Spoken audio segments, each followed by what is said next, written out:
Assalamualaikum warahmatullahi wabarakatuh. Jumpa lagi dengan saya Bumia di channel Belajar IPA Asik. Kali ini saya akan membahas tentang perencanaan proyek penguatan profil pelajar Pancasila di sekolah saya yaitu di SMP Negeri 5 Kepil untuk tahun pelajaran 2023-2024. Barangkali sharing ini akan bermanfaat buat Bapak Ibu yang sedang merencanakan P5 di sekolahnya. Sebelum masuk ke sana, kita mengingat kembali tentang pengertian dari proyek penguatan profil pelajar Pancasila. Proyek penguatan profil pelajar Pancasila merupakan kegiatan kokurikuler berbasis proyek guna mencapai kompetensi pembelajaran dan karakteristik siswa agar sesuai dengan profil pelajar Pancasila. Ada 4 prinsip kunci dalam P5. Yang pertama adalah holistik. Holistik bermakna memandang sesuatu secara utuh dan menyeluruh, tidak parsial atau terpisah-pisah. Di sini diartikan bahwa dalam P5, semua mata pelajaran itu bergabung menjadi satu berkolaborasi. Jadi tidak ada mapel demi mapel. Kemudian prinsip yang kedua adalah kontekstual. Prinsip kontekstual berkaitan dengan upaya mendasarkan kegiatan pembelajaran pada pengalaman nyata yang dihadapi dalam keseharian. Sehingga dalam menentukan tema itu silakan disesuaikan dengan lingkungan Bapak Ibu. Yang ketiga, berpusat pada peserta didik. Skema pembelajaran yang mendorong peserta didik untuk menjadi subjek pembelajaran yang aktif, mengelola proses belajarnya secara mandiri. Jadi pada P5 itu bukan Bapak Ibu guru yang aktif mengajar, tetapi murid yang aktif dalam belajar. Maka guru hanya berperan sebagai fasilitator. Untuk prinsip kunci yang keempat adalah eksploratif. Prinsip eksploratif berkaitan dengan semangat untuk membuka ruang yang lebar bagi proses inquiry dan pengembangan diri. Nah, dalam hal ini nanti kegiatan-kegiatan yang dipilih diusahakan ini membuka ruang sehingga peserta didik mampu mengembangkan dirinya dalam mengeksplor lingkungan atau potensi yang dimiliki. Nah, untuk tema yang kami ambil di sekolah kami ada 3 tema. Tema yang pertama adalah suara demokrasi, tema yang kedua gaya hidup berkelanjutan, tema ketiga kewirausahaan. Alokasi waktu dalam 1 tahun adalah 360 jam pelajaran. Akan kami bagi ke dalam 3 tema, dan pembagiannya itu tidak harus sama. Untuk tema 1, kami ambil 100 jam pelajaran, tema 2, 120 jam pelajaran. Tema 3, 140 jam pelajaran. Kami mengambil waktu mingguan, yaitu hari Jumat dan Sabtu, dalam hitungan 10 jam pelajaran per minggu. Sehingga untuk tema 1 butuh waktu 10 minggu, tema 2, 12 minggu, tema 3, 14 minggu.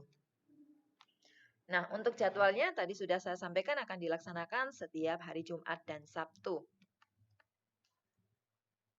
Dalam kegiatan ini, semua guru mapel akan berkolaborasi dalam semua tema.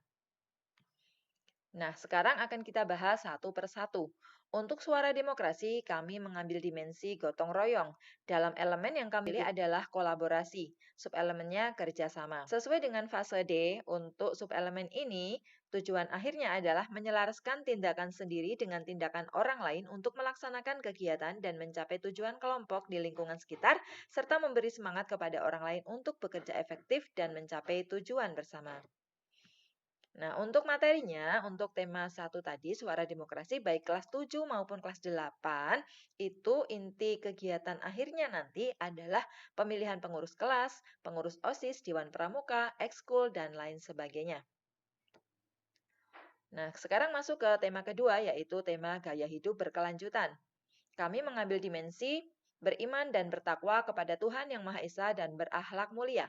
Elemen yang kami pilih adalah akhlak kepada alam. Subelemennya menjaga lingkungan alam sekitar. Tujuannya adalah mewujudkan rasa syukur dengan berinisiatif untuk menyelesaikan permasalahan lingkungan alam sekitarnya dengan mengajukan alternatif solusi dan mulai menerapkan solusi tersebut. Untuk materi proyek tema 2, kami bedakan untuk kelas 7 dan kelas 8.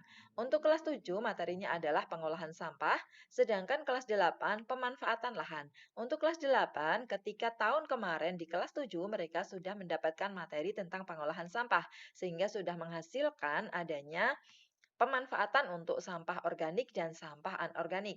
Nah, salah satunya yang sampah organik itu kan sudah menghasilkan pupuk. Pupuknya nanti akan dimanfaatkan di proyek kelas 8 dalam pemanfaatan lahan. Kita masuk ke tema ketiga, yaitu kewirausahaan. Kita mengambil dimensi mandiri pada elemen pemahaman diri dan situasi yang dihadapi. Subelemennya adalah mengenali kualitas dan minat diri serta tantangan yang dihadapi. Tujuannya membuat penilaian yang realistis terhadap kemampuan dan minat, serta prioritas pengembangan diri berdasarkan pengalaman belajar dan aktivitas lain yang dilakukannya. Materi proyek tema 3 untuk kelas 7 dan 8 kami bedakan. Untuk kelas 7 materinya adalah pengolahan makanan dari bahan-bahan yang ada di sekitar. Sedangkan kelas 8 materinya adalah karya seni. Karena yang kelas 8 di kelas 7-nya dulu itu sudah mendapat materi P5 pada tema kewirausahaan tentang pengolahan makanan. Sehingga di kelas 8 kita mengambil yang karya seni. Nah, untuk koordinator proyek bisa Bapak Ibu tentukan di kelas 7 maupun kelas 8 masing-masing tema itu diberi satu koordinator proyek. Koordinator bertugas menyiapkan modul proyek dan mengkoordinir tim fasilitator proyek. Koordinator ini akan diakui jamnya di Dapodik yaitu 2 JP. Nah, untuk rancangan jadwalnya kira-kira seperti ini. Untuk bulan Juli, Agustus, dan September kami akan melaksanakan kegiatan pada tema suara demokrasi. Sedangkan untuk Oktober, November kami kegiatan tema gaya hidup berkelanjutan. Sedangkan di bulan Desember itu tidak ada hari efektif sehingga tidak ada kegiatan P5. Untuk rancangan jadwal selanjutnya ini sudah masuk semester 2. Untuk gaya hidup dilanjutkan di Januari dan mulai Februari sampai Mei itu lanjut ke kewirausahaan. Untuk bulan Juni sudah tidak ada kegiatan. Ya, kira-kira seperti itu kegiatan P5 yang kami rancang atau kami rencanakan di SMP Negeri 5 Kepil. Saya selaku koordinator P5 berbagi materi ini, semoga ada manfaat untuk Bapak Ibu semua. Mohon maaf atas segala kekurangan. Boleh share di komentar tentang pengalaman Bapak Ibu semua. Terima kasih. Wassalamualaikum warahmatullahi wabarakatuh.